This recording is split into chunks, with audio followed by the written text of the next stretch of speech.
Hola jóvenes, ¿qué tal? El día de hoy vamos a trabajar un tema de español. Vamos a analizar un artículo de opinión.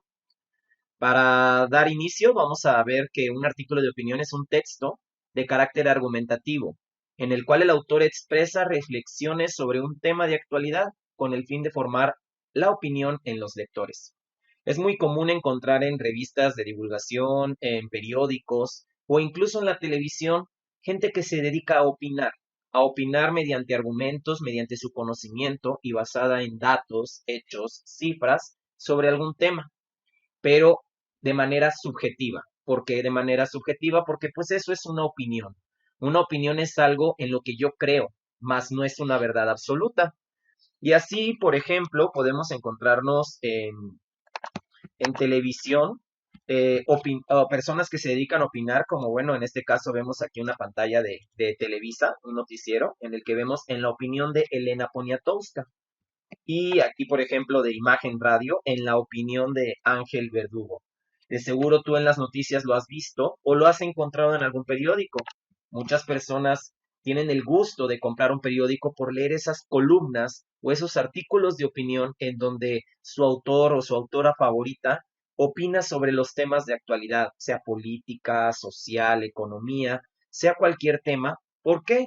Porque el escuchar o el leer opiniones de otros nos puede generar tener una propia opinión.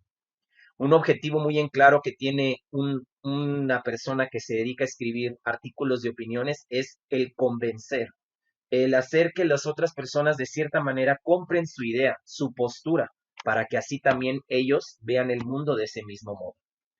Los artículos de opiniones muchas veces surgen de una noticia o de algún hecho, de algún proceso, de algún suceso que está sucediendo en nuestra sociedad.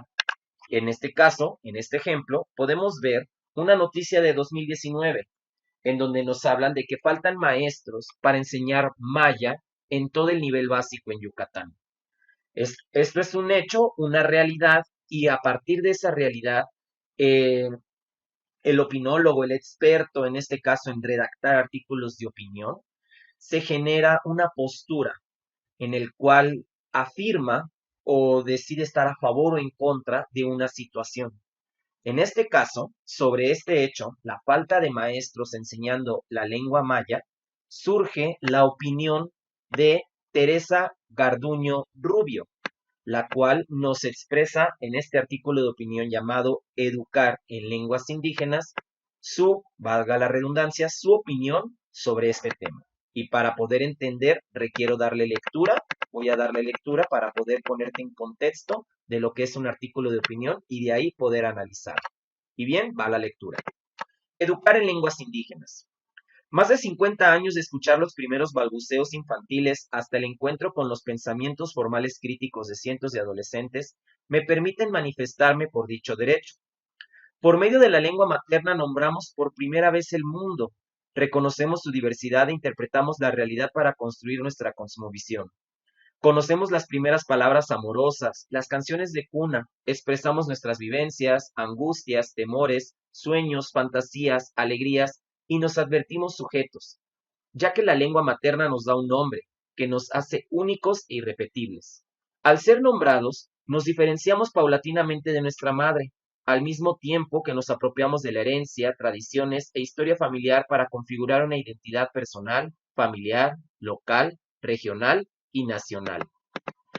Cuando a un niño o a una niña que se ha desarrollado en una comunidad con una lengua, una cultura, valores y representaciones familiares y sociales definidas y compartidas, se le exige la escolarización en otra lengua, se le niega la propia identidad, se le envía el mensaje de que las representaciones familiares y sociales que ha construido hasta el momento en su lengua originaria no son válidas. Se le coloca en una circunstancia enajenante que lo obliga de manera violenta a negar su herencia cultural. Su nombre ya no se vincula a la voz de la madre. Los nombres de los animales y las plantas que le rodean no tienen ninguna relación con el padre y los hermanos. Las maneras de saludar, pedir las cosas y despedirse no tienen ninguna similitud con lo que le era familiar en casa y con los abuelos. Es sometido a la violencia del no reconocimiento y a la negación de todo su bagaje cultural. No nos sorprendamos, pues, de los resultados que obtenga en la escuela, pues están asociados a un proceso de negación y desvaloración. Es un derecho humano conservar en la escuela la lengua materna, para desde ahí reconocer al mundo y después poder conocer y entender otras lenguas. El trabajo educativo les permitirá a los sujetos, paulatinamente, ponerse en el lugar de otros y así enriquecer sus puntos de vista a partir de la comprensión de las perspectivas ajenas, apropiarse de diversos productos culturales, construir valores de identidad nacional y apoyar su formación integral. Según datos oficiales, existen 69 lenguas en México, 68 indígenas y el español. Existen aproximadamente 7.382.785 personas en México de más de 3 años que hablan alguna lengua indígena. Al negarles la educación en su lengua, no solo los estamos sometiendo a una fuerte discriminación y violencia, sino que vamos paulatinamente borrando la herencia de su cultura en el ADN nacional. El reconocimiento del derecho de hablar y aprender en la propia lengua materna es lo que nos hace un país multicultural. No solo debemos enorgullecernos de la maestría de la arquitectura mesoamericana o de la precisión de los calendarios solares. Los herederos de esas culturas, que son los pueblos originarios, tienen el mismo derecho de admiración y reconocimiento. Es por medio de la lengua propia como se dibuja todo su universo cultural, y se requiere consolidar el valor de los habitantes mediante un proceso de legitimación. El mencionado reconocimiento implica la comprensión, el aprecio, el conocimiento de la pluralidad étnica, cultural y lingüística del país en una relación de equidad y respeto mutuo. Al negarles ese derecho, negamos su identidad y borramos su presencia en un universo nacional en el que decimos reconocer la pluriculturalidad lingüística y étnica de los diversos pueblos que constituyen la nación. Es fundamental que las comunidades hablantes de lenguas originarias, los más jóvenes, se sientan orgullosos de hablarlas. Al negarles la educación en su lengua materna, los expulsamos de su universo cultural para que busquen integrarse a una comunidad hispanohablante con la cual no comparten los valores culturales. El derecho a la lengua materna implica además que las palabras se integren al idioma mayoritario. Cuando a una niña le ponen de nombre de Xochiquezali o de Cianya, o a un varón el de Cuauhtémoc o Cuautli, ellos conservan esos términos y permiten el reconocimiento de su historia. Cuando usamos los términos comal, tlacoyo o petate, los estamos integrando al español y consolidando la vida de estas palabras del náhuatl. El derecho al aprendizaje en la lengua materna implica también el reconocimiento y la integración de esa lengua en el español. Es pues también el momento de integrar el conocimiento de las lenguas indígenas en el currículo nacional. Hablando desde una perspectiva de soberanía cultural, es más importante reconocer el panorama lingüístico del país e integrar en el currículo el aprendizaje de las lenguas y culturas originarias antes de aprender una lengua extranjera. Para todo ello se requiere un contexto jurídico, una voluntad política y un presupuesto. Cabe destacar que este artículo de opinión fue publicado en el periódico La Jornada y que esta señora llamada Tere Garduño es directora del Instituto de Investigaciones Pedagógicas y de la Escuela Activa PAI2. Y antes de pasar al análisis del artículo, quisiera que reflexionáramos un poco y nos diéramos cuenta qué sucede cuando alguien lee un artículo de opinión.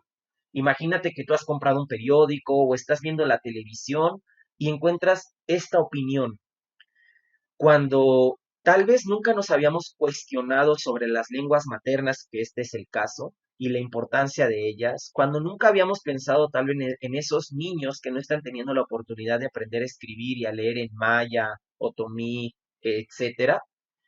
No, tal vez no habíamos tenido en este caso conciencia de la situación. Entonces, un artículo de opinión busca eso, ¿no? La generación de una conciencia, una idea, una opinión, un criterio hacia algo. Y en este caso, yo, imaginándome que no tenía idea de la situación, ahora soy partícipe de esto. Y entonces me vuelvo consciente de la importancia de la lengua materna en los estudiantes. O bien, hablando de que es una opinión y no es una verdad absoluta, yo tal vez ahora yo pueda refutar, hacer una réplica y contradecir a lo que dice la autora. ¿Por qué? Porque recuerda que una opinión, a diferencia de un dato o un hecho, no es una verdad absoluta. Así yo podría ahora escribir un artículo de opinión sobre la importancia de no enseñar las lenguas maternas en la escuela y dar mis argumentos. Cabe destacar que es un ejemplo, no es mi caso, ¿verdad? Y bien, bueno, en tu libro de texto, que el cual es el que estás viendo en pantalla, viene una serie de actividades que te sugiere para que tú analices y aprendas a encontrar las características y las propiedades que contiene un artículo de opinión. Para eso yo he preparado este documento, en el cual vas a colocar a lo largo de 3 páginas lo más importante del artículo. Para empezar, vas a colocar en esta tabla su título, su tema o asunto central y sus palabras clave. Para, para identificar las palabras clave, ¿qué debes hacer? Las palabras clave pues son esos términos, esas palabras que sin ellas el documento no tendría manera de existir, no tendría cabida. Una palabra clave o un concepto clave, por ejemplo, está lengua materna, diversidad, cosmovisión, discriminación, violencia, herencia, legitimación. Son esas palabras que son la esencia del artículo y que si se las quitas, quién sabe de qué estaríamos hablando, ¿verdad? Y bien, aquí te muestro mi ejemplo porque ya está contestado. El título del texto, Educar en lenguas indígenas, el tema o asunto central, es decir, de qué trata, en pocas palabras, en que los estudiantes de las lenguas indígenas deben ser escolarizados en su lengua materna por ser la base de su identidad cultural, sus valores y su forma de ver el mundo. Y yo elegí como palabras claves o conceptos clave lengua materna, diversidad, cosmovisión, herencia cultural, derecho humano, discriminación, soberanía cultural, entre otras que también encontré. El segundo trabajo que vas a realizar es este breve esquema en el que vas a escribir la postura de la autora o autor de los artículos que analizarás y vas a escribir cómo esa postura o esa afirmación está siendo defendida. Vamos a ver mi ejemplo. La postura me queda en claro. Los niños indígenas deben escolarizarse en su lengua materna. ¿Por qué? Y bueno, hay muchos argumentos que da la autora del por qué. Yo elegí estos 3. Porque la lengua materna nos da identidad personal, familiar, local, regional y nacional, al ser con esta cómo aprendimos a nombrar a todo lo que nos rodea. También porque es un derecho humano conservar la lengua, nuestra lengua materna, y por ende deben serlo también dentro de la escuela. Y porque el negarle a un niño a expresarse en su lengua es un acto de violencia y discriminación, lo que ocasiona su rechazo al ámbito educativo y le ocasiona tener malos resultados también. Bien, obviamente había más argumentos que yo podría agregar aquí, pero elegí los 3 que me consideré más relevantes. Para continuar, viene que hagas un resumen. El resumen del artículo de opinión lo harás poniendo el tema que se trata, la postura nuevamente, y vas a seleccionar los mejores argumentos a manera de resumen. Y por último, la conclusión, la cual ahorita te explicaré por qué es tan importante. Observa mi resumen. El tema que trata, la importancia de la lengua materna. No es el título, es el tema. La postura del autor, pues los niños indígenas deben escolarizarse en su lengua materna. Y de los argumentos, ya no los volveré a leer, pero te menciono que elegí 5 argumentos, perdón, 4 argumentos que copié y pegué tal cual del texto porque es un resumen lo que estoy haciendo. Ahora bien, la conclusión es algo muy importante. Sabemos que siempre una conclusión la vamos a encontrar al final de un documento. En este caso, la conclusión yo la encontré en su último párrafo. ¿Y qué viene siendo la conclusión dentro de un artículo de opinión? Pues es a lo que quiere llegar el autor, por eso lo pone hasta el final. Imagínate en un juicio cuando se quiere culpar a alguien de un acto. Primero, quien está en este caso llevando el caso va a decir todas las razones por las cuales es culpable para después hacer la conclusión de que lo es culpable o bueno, inocente, según sea el caso. Así sucede en un artículo de opinión. La autora, en este caso Tere Garduño, nos dio un sinfín de argumentos para después llegar a eso que quería hacer, a eso que quiere proponer y fomentar en la sociedad. Y en este caso es, vamos a ver, lo copié tal cual, integrar en el currículo, en el aprendizaje de las lenguas y culturas originarias antes de aprender una lengua extranjera. Te lo digo en mis propias palabras. Tere Garduño nos está diciendo que antes de que te enseñemos inglés en una escuela, primero deberías de aprender las lenguas y culturas originarias, como el náhuatl, por ejemplo, ¿no? Eso es lo que está defendiendo gracias a todos sus argumentos. Es importantísimo que aprendas a distinguir cuál es la conclusión, a qué quiere llegar el autor con su artículo. Por último, y más importante que todo lo demás, es tu opinión, porque obviamente si un artículo de opinión lo leíste y no te adentraste en el tema, no conociste detalladamente el tema, pues no vas a poder generarte una opinión. Lo importante es que lo leas con una postura crítica, que se interioricen las letras del autor.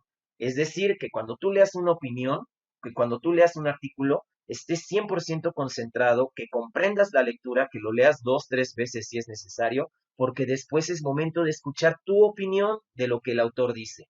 Y bueno, yo te voy a compartir mi opinión. Esto es un texto personal.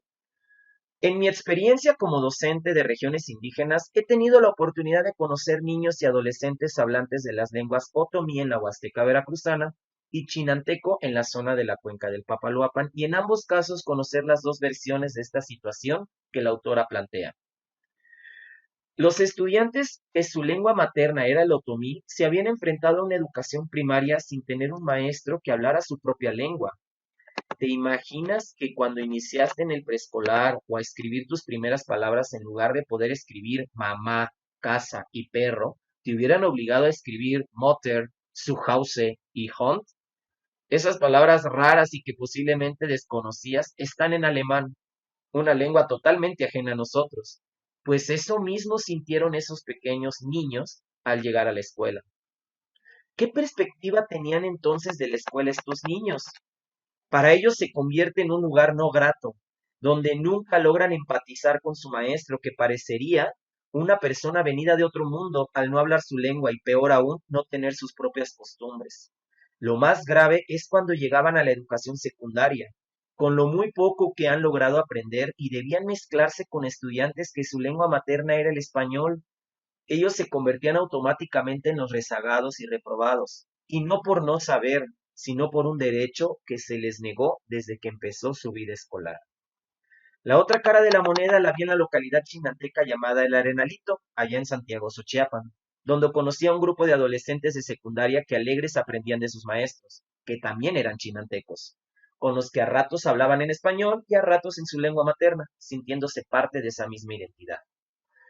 Ahora bien, después de mis argumentos o después de mis ejemplos, va mi opinión muy personal y dice así. Llego a la conclusión de que hay una gran falta de empatía por parte del gobierno y las autoridades federales por todos esos niños que no están siendo educados en su lengua. Una falta de respeto cuando se les manda un maestro que no habla su lengua y que les obliga a hablar solo en español.